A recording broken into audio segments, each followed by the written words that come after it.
दरभंगा नगर निगम प्रशासन के द्वारा आयकर चौक से लेकर मिर्जापुर तक सड़क के किनारे नाले पर अतिक्रमित किए हुए कई दुकानों को हटाया गया।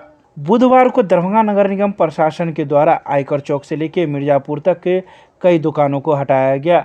ये दुकान ऐसे थे जो नाले पर अतिक्रमण कर अपनी दुकानदारी चला रहे थे। ऐसे दुकानों को लगातार कई दिनों से नगर निगम प्रशासन के द्वारा नोटिस दी जा रही थी, जिसके बाद बुधवार को इन दुकानों को हटा दिया गया। इसके अलावा नगर निगम प्रशासन के द्वारा कई दुकानों को उठा लिया गया, जो उठाकर ट्रैक्टर के माध्यम से नगर निगम के गोदाम में ले जाया गया। इसमें कई दुकानों के सामान शामिल हैं। गौरतलब है कि आए दिन आयकर चौक से लेकर मिर्जापुर तक के शाम के समय में जाम की स्थिति उत्पन्न हो जाती है। इन लोगों के द्वारा सड़कों पर तो दुकानदारी की जाती है, लेकिन आए ग्राहक सड़कों पर ही अपने वाहन लगा देते हैं, जिस वजह से जाम की स्थिति उत्पन्न हो जाती है। जिसके बाद नगर आयुक्त के आदेश पर इन लोगों का अतिक्रमण हटाया गया और यह सूचना दी गई कि अगर फिर से आप लोग अपनी दुकानदारी इस प्रकार से करते हैं तो आगे कानूनी कार्रवाई की जाएगी। ये आयकर चौराहा से लेके आकाशवाणी तक हम लोग परसों अनाउंस करवा दिए थे शनिवार को, जो अतिक्रमण खाली कर दे, अन्यथा सामान जब्त कर लिया जाएगा। जब्त के साथ आपके साथ फाइन भी काटा जाएगा। लेकिन अभी लोग नहीं हटा रहे हैं, कुछ लोग हटा रहे हैं, कुछ हटा लिए, कुछ जो हट्टी हैं वो नहीं हटा रहे हैं। उसको हम लोग पुलिस बल कर्मचारी के साथ आए हैं, ट्रैक्टर जेसीबी लेके उसको अतिक्रमण खाली कराएंगे। आपका नाम? हमारे क्या कहते जानकारी में नहीं है, ये अमीन आपको बता सकते हैं, इंजीनियरिंग सेक्शन बता सकते हैं, अतिक्रमण कोषांक बता सकते हैं। हमको जो आदेश मिलता है उसका हम पालन करते हैं। ये हर जगह दरभंगा में हो रहा है।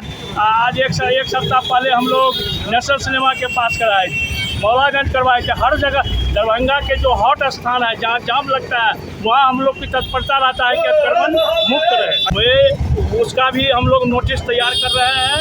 हर मॉल, हर कमर्शियल बिल्डिंग को आपको पार्किंग है कि नहीं और कहाँ है, नहीं है तो उसको नोटिस देने का प्रक्रिया शुरू कर दिए हैं। सब कमर्शियल बिल्डिंग, मॉल सबको आपको नोटिस जाएगा और उसके लिए दंडक कार्रवाई किया जाएगा, फाइन किया जाएगा। क्या? संतोष कुमार साहब। आप क्या है? नगर निगम हवा दल प्रभारी। मकान बना लिया, उसके लिए फाइन ठोका जा रहा है और उसको मकान को तोड़ करके उसको हटाया जा रहा है, लगाया जा रहा है सबको। कितना fine?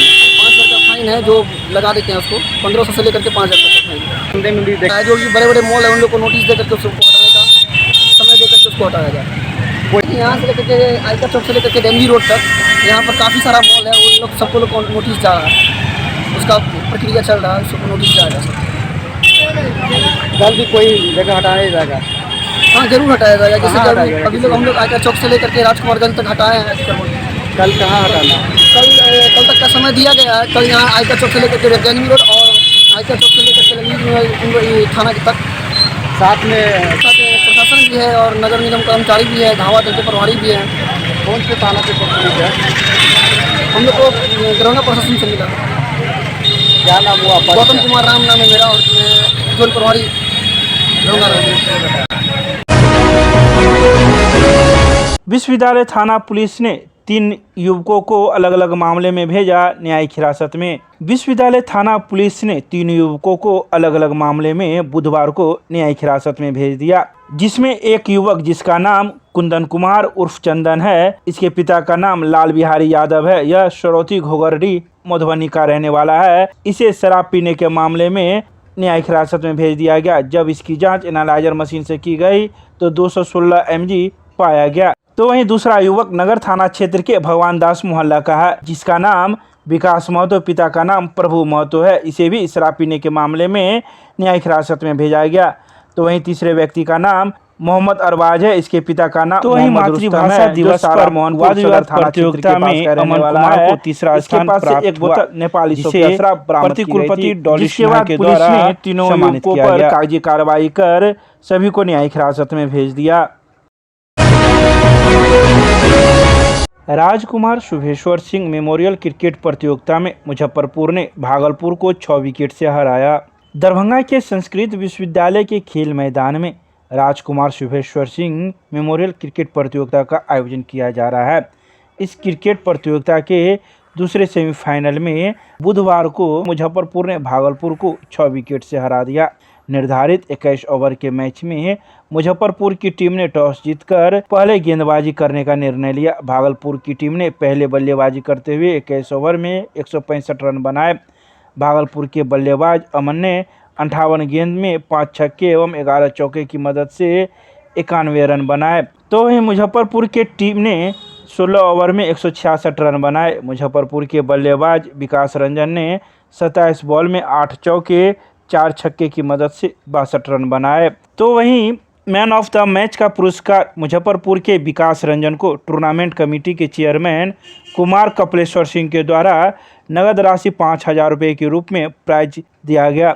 BCA grade A panel के अंपायर तैयब हुसैन एवं राघव ठाकुर ने निर्णायक भूमिका निभाई, जबकि ऑफलाइन स्कोरर एवं ऑनलाइन स्कोरिंग क्लासपति तथा सुशांत कुमार ने की। इस मौके पर श्याम मंडल, दिनेश राय, प्रियांशु झा, आशीष झा, अमरकांत झा, पवन दत्ता, सचिन वर्मा, कुमार मंगलम आदि कई लोग मौजूद थे। दरभंगा नगर निगम में आउटसोर्स पर कार्य कर रहे सफाई कर्मियों को नहीं दिया जा रहा है वेतन। उपनगर आयुक्त से मुलाकात कर रखी अपनी बातें। बुधवार को दरभंगा नगर निगम के उपनगर आयुक्त सुधांशु कुमार से दरभंगा नगर निगम कर्मचारी संघ के पदाधिकारियों ने मुलाकात की। मुलाकात के दौरान उन्होंने कई बातों का जिक्र किया। उन्होंने कहा कि NGO के अंतर्गत कार्यरत कर्मियों को वेतन भुगतान के संबंध में कई प्रकार की समस्याएं आ रही है, उसे ससमय भुगतान नहीं किया जा रहा है। इसके अलावा EPF ESIC का पैसा निगम के द्वारा जारी किया जा रहा है, लेकिन कर्मियों के खाते में नहीं जाया जा रहा है। यह सारा कारनामा एजेंसी के द्वारा किया जा रहा है, जो कि गलत है। तो वहीं उपनगर आयुक्त ने कर्मचारियों से बात करते हुए कहा कि आप लोग को जल्द ही समस्याओं का निदान कर लिया जाएगा। जो भी NGO है उसके पदाधिकारियों से बात की जा रही है और जो भी विसंगतियां हैं उसे दूर कर लिया जाएगा। स्थायी समिति की बैठक हुई थी, जिसमें निर्णय लिया गया था कि नए NGO के लिए फिर से रीटेंडर किया जाए, और इसी क्रम में हम लोग जो अभी वर्तमान में एजेंसी है उसका हम लोगों ने PF और ESIC का जांच करवाया। तो जांच के क्रम में पाया गया करीब इसमें 1,90,000 रुपये के आसपास अनियमितताएँ हैं, जिसका हम लोग नगर आयुक्त को रिपोर्ट करेंगे। चूँकि NGO के द्वारा विपत्र हर महीने लेट से दिया जाता है, और इसी कारण कई कर्मियों में असंतोष की भावना है, और इसी के आलोक में सशक्त SSB ने डिसीजन लिया है कि हम लोग नया एजेंसी रखेंगे। अच्छा, जो रिकवरी करेंगे, उनसे रिकवरी करेंगे। कर्मचारियों को आने वाले पर्व, शब बारात और होली में वेतन मिल सकता है? बिल्कुल, अगले महीने से बिल्कुल टाइम से मिलेगा। इसमें उसके भी टेंडर की प्रक्रिया शुरू नहीं हुई है, लेकिन जल्दी शुरू हो जाएगी, क्योंकि इसमें हम लोग जांच करवा रहे थे, इसी कारण लेट हुआ है। तो अब तक 10 तारीख तक मिल जाता था सब कुछ। मिथिला विश्वविद्यालय के स्नातकोत्तर भौतिकी विभाग में 2 दिवसीय अंतर्राष्ट्रीय कॉन्फ्रेंस का हुआ समापन। मिथिला विश्वविद्यालय के स्नातकोत्तर भौतिकी विभाग में बुधवार को 2 दिवसीय अंतर्राष्ट्रीय कॉन्फ्रेंस का समापन किया गया। तो वहीं समापन कार्यक्रम में मुख्य वक्ता के रूप में भुवनेश्वर IIT के प्रोफेसर राजन झा मौजूद थे, जिन्होंने कई बातों का जिक्र किया। उन्होंने कहा कि क्वांटम कंप्यूटर का निर्माण और क्वांटम संवाद करने के लिए अस्थायी सिंगल फोटॉन की खोज रूम तापमान के बराबर करने की बहुत आवश्यकता है। साथ ही अस्थायी सिंगल फोटॉन को एक से दूसरे जगह भेजने की क्षमता हो। भविष्य में क्वांटम संवाद करने के लिए सिंगल फोटॉन की बहुत आवश्यकता है। इसके अलावा उन्होंने कई बातों का जिक्र किया। बता दें कि भौतिकी विभाग की ओर से recent advance in nano science technology and advance functional materials विषय पर इस 2 दिवसीय अंतर्राष्ट्रीय कॉन्फ्रेंस में कई लोग देश विदेश से जुड़े हुए थे, जिन्होंने अपनी अपनी बातें इस अंतर्राष्ट्रीय कॉन्फ्रेंस में रखी। नागेंद्र झा महिला महाविद्यालय में निबंध एवं पोस्टर प्रतियोगिता का किया गया आयोजन। बुधवार को राष्ट्रीय सेवा योजना के द्वारा पराक्रम दिवस के अवसर पर नागेंद्र झा महिला महाविद्यालय में निबंध एवं पोस्टर बनाने की प्रतियोगिता आयोजित की गई। NSS के कार्यक्रम पदाधिकारी सरोज राय ने प्रधानाचार्य के निर्देशन में यह कार्यक्रम आयोजित किया गया। इस मौके पर doctor Sudha Thakur, doctor Veena Mishra, doctor Ranjana Jha, doctor Sudha Jha, doctor Vani Chaudhary, doctor Bhuvaneshwar Mishra, professor Kumkum Jha और रजत रंजन मौजूद थे। इस प्रतियोगिता में रिया राज, रश्मि कुमारी, मुनमुन कुमारी, शिवानी कुमारी, अदिति, ममता, रूना, अंशु, सुमेधा एवं रश्मि राज ने भाग लिया। निबंध में रश्मि राज प्रथम स्थान, रिया राज दूसरे स्थान पर एवं शिवानी और मुनमुन कुमारी तीसरे स्थान पर रही। तो वहीं पोस्टर पेंटिंग प्रतियोगिता में रिया राज प्रथम स्थान पर रही। इसके अलावा दूसरे स्थान पर रश्मि राज एवं तीसरे स्थान पर मुनमुन कुमारी और शिवानी कुमारी ने स्थान प्राप्त किया।